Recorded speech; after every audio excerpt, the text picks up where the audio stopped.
Magandang gabi po sa lahat. Ito po ang inyong lingkod, si Rojan Luxday, nagbabalik po. At ngayong gabi po ay tatalakayin natin ang iba't ibang uri ng dahon na kurutan, dahon pangubul sa Bisaya. Ayan po, bago ang lahat, nagpapasalamat po ako sa lahat ng mga solid supporters ko sa ating YouTube channel. Maraming salamat po. Naway patuloy po tayo magsuporta sa ating YouTube channel para mas naganahan pa po ako gumawa ng mga videos patungkol sa mga anting-anting, mutya, mga orasyon, panggagamot, basta espiritual. Shoutout nga pala sa inyo mga bro. Ayan, shoutout sa inyo at maraming salamat sa pagsuporta. Ayan. So once again, magandang gabi po sa inyong lahat. Ito po ang inyong lingkod, si Rojan Luxday, nagbabalik po para talakayin natin ngayong gabi ang tungkol sa mga iba't ibang uri ng dahon na kurutan, o ang ibang katawagan nito ay dahon ng igera, or sa Bisaya dahon ng pangubul. Yan po, konting kasaysayan lamang po. Ang mga dahong kurutan po ay kahit nung unang panahon pa ng mga Hapon, panahon pa ng mga Kastila, no, revolusyonaryo, mga guerrilla natin nung unang panahon, at maging sa makabagong panahon sa ating mga magigiting na mga warriors, Christian warriors, or mga ilaga, mga tadtad, at kung ano-ano pa nung mga sinaunang panahon, 1970s, ay ginagamit na po ito, no? Ginagamit po ito bilang panganting-anting pangdepensa sa lahat ng mga baril, no? Sa bala, sa itak, no? Hindi ka matatablan. Kahit po yung mga sinaunang panahon, ginagamit na po ito ng mga guerrilla warriors natin panglaban sa mga Hapon, at panahon ng revolusyonaryo ginagamit din ito ng mga bayani natin, no? Kasali po ito sa mga ginagamit po nila na pangdepensa, panganting-anting nila sa mga labanan nila. So sa makabagong panahon po, hindi po ito nawawala, at patuloy po tayo sa ating paggamit nito at pagtuklas nito, kasi alam niyo naman sa linyahan na po ng Filipino culture natin na parte na po ito sa kasaysayan natin, at hindi na po ito mawawala basta-basta. Kaya pinapahalagahan natin ito ng mabuti para patuloy pa rin sa susunod na henerasyon, ay yung mga susunod sa atin ay gagamit pa rin at kinikilala pa rin ito, no? So magsisimula po tayo sa iba't ibang uri ng dahon na kurutan o dahon pangkabal, or sa Bisaya dahon pakubul. Dito po sa Mindanao, halos lahat po ng grupo sa Antingan ay gumagamit po nito. Ginagamit po ito pang sangkap din sa mga ginagawang mga anting-anting, katulad ng mga bao, nilalagay sa loob sa mga garapa, sa mga bote, panggera, at maging sa mga hose, no, sa mga sinturon or bakos, nilalagay din ito. At ang iba naman, binababad ito sa alak, no, at iniinom yung alak para kumapit sa sariling katawan nila ang epekto ng kabal, no. Ito po yung maraming pong uri ito. Papakita ko po sa inyo, katulad po nito. Ito po ang tinatawag na San Miguel. Actually, ang San Miguel ay marami pong uri. Ayan. Hindi po ito basta-basta na mga dahon lamang na napupulot natin saan-saan. Ito po ay nakikita sa mga bundok, no, kung saan tinatawag pa natin na engkantado pa yung lugar, no? Hindi pa gaanong pinupuntahan ng tao, kung saan buhay pa yung diwa at yung buhay na buhay yung yung spiritual life ng ating mga engkanto. Ayan. Pero ito po ay binabantayan po ng mga devas or tinatawag na guardians of nature, no, na siyang pinabantayan ng Diyos sa mga katulad nito ng mga puno. Actually, hindi po ito basta-basta na kukuha lamang ng ordinaryong tao, at hindi ito basta-basta nagpapakita lang kahit hanapin pa natin ito. Sadyang hinihingian muna ng permiso sa itaas, at ayon na din sa kagusto ng itaas kung pagbibigyan tayo, no? Yan po mapapansin nyo. Yan, pag idiin natin yung ating kuko, bumabakat lang po siya. Ayan, bumabakat lang siya, hindi po siya nabubutasan. Ayan, bumabakat lang siya. Ito po yung tinatawag na dahon kurutan. Ayan po, hindi siya nabubutasan. Ayan, San Miguel. Ito naman po yung tinatawag nilang Santiago, na may mga tinik-tinik sa gilid. Ayan, medyo blurry yung yung camera ko. Ayan, may mga tinik-tinik po siya at medyo malaki siya. Meron din ganito maliliit. Meron din maliliit. Nandito pala, oh. Ito pala. Ito, no? Ayan po. May mga tinik-tinik siya sa gilid. Ganun pa rin po pag idiin natin yung kuko natin, mapapansin natin bumabakat lamang siya, hindi siya nabubutasan. Ayan po, para po siyang karton. Para po siyang papel. Lalo na po yung mga malalaki tulad nito. Ayan po. Ito, San Miguel din po ito. Ayan. Ayan. Tignan nyo po. Bumabakat lamang siya. Ayan, oh. Hindi po siya nabubutasan. Kahit idiin na natin ng todo. Ayan. Apuera na lang po, no? Kung sadyain natin butasan, no? Pero kung sa daliri lang natin, sa kuko lang natin, hindi po siya nabubutasan. Yan po.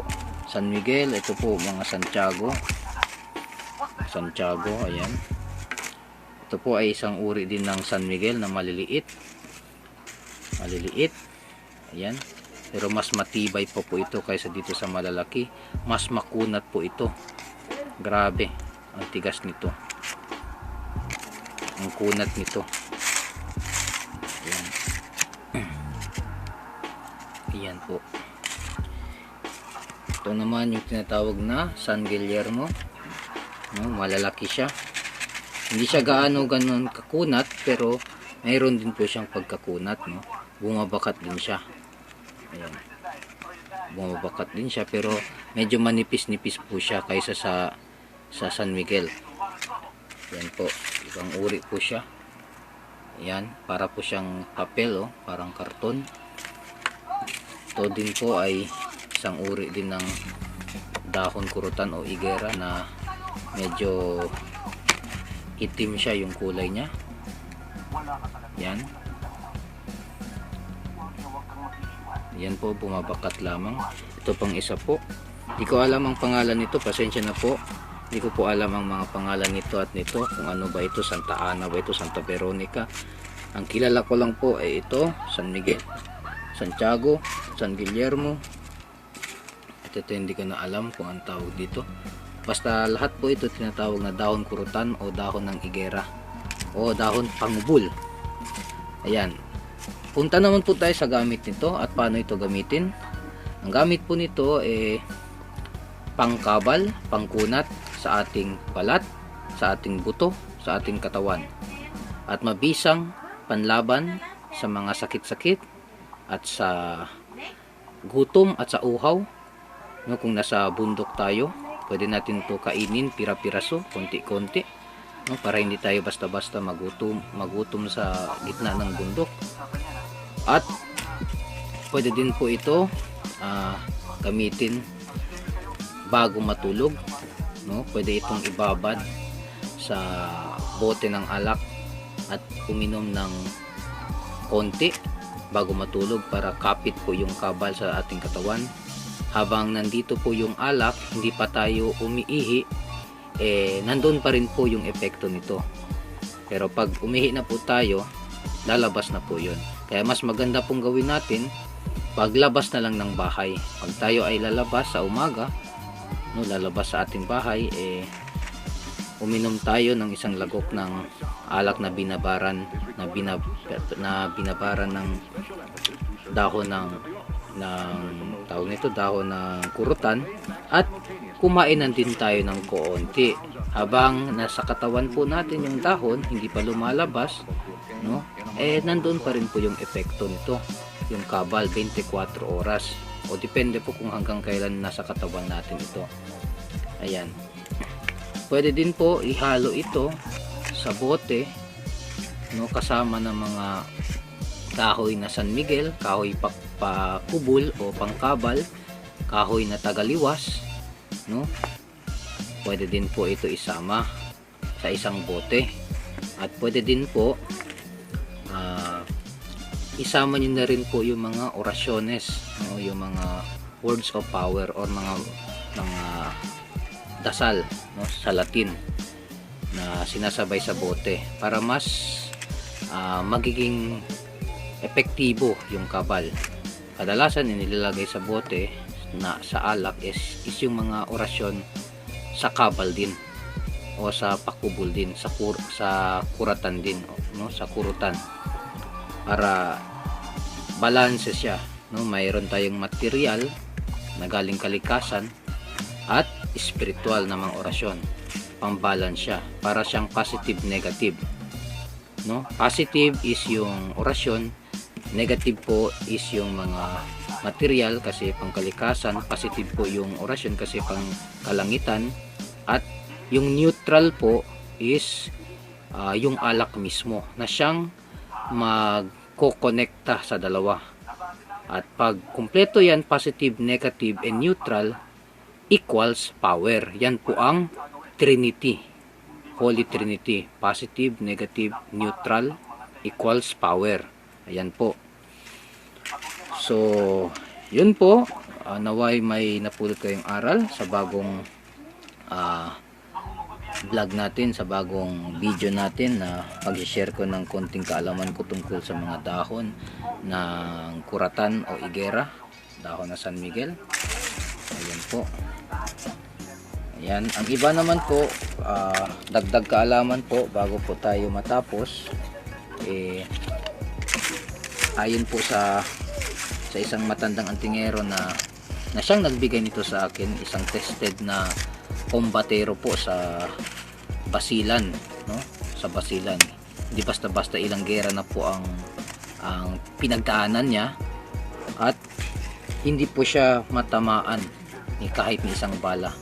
Kilala po siya sa Basilan na bilang isang batikang commander, at ginagamit siya bilang intelligent ng gobyerno, ng army, no? Kasi hindi basta-basta yung kanyang abilidad. Sabi niya po sa akin, pwede daw po itong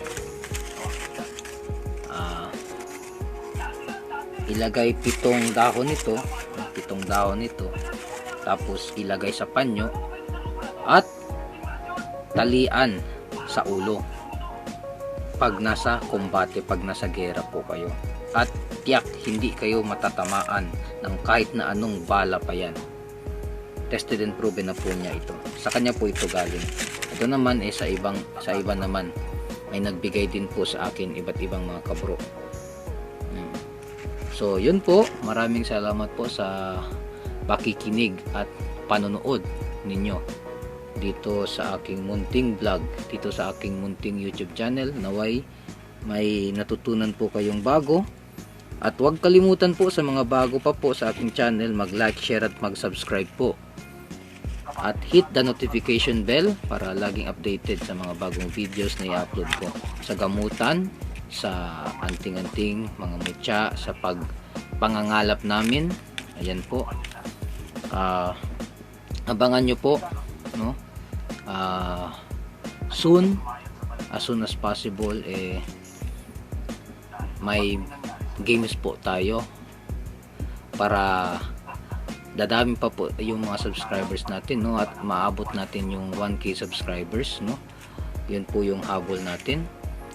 Sana mahabol natin yan agad. May gagawin tayong paraffle, no? May gamit tayong ibibigay, pero paraffle po yun, pipili lamang tayo through bunutan, no? Sa lahat ng mga subscribers ko. Pero meron po itong mechanics na kailangan nating sundin. Okay po ba? O sige, abangan nyo yun. Magbablog lang po ako tungkol doon. Sige, mapagpalang gabi po sa ating lahat, mga kapatid, kaibigan sa spiritual, mga kaantingan, kaantingero, kamutsatero, or kaano ba tawag natin, no? Mga kapwang manggagamot, faith healers, spiritual warrior. Mapagpalang gabi po. Sumaatin po nawa ang kapayapaan na nagmumula sa Diyos Ama, Anak at Espiritu Santo. Amen, amen, amen.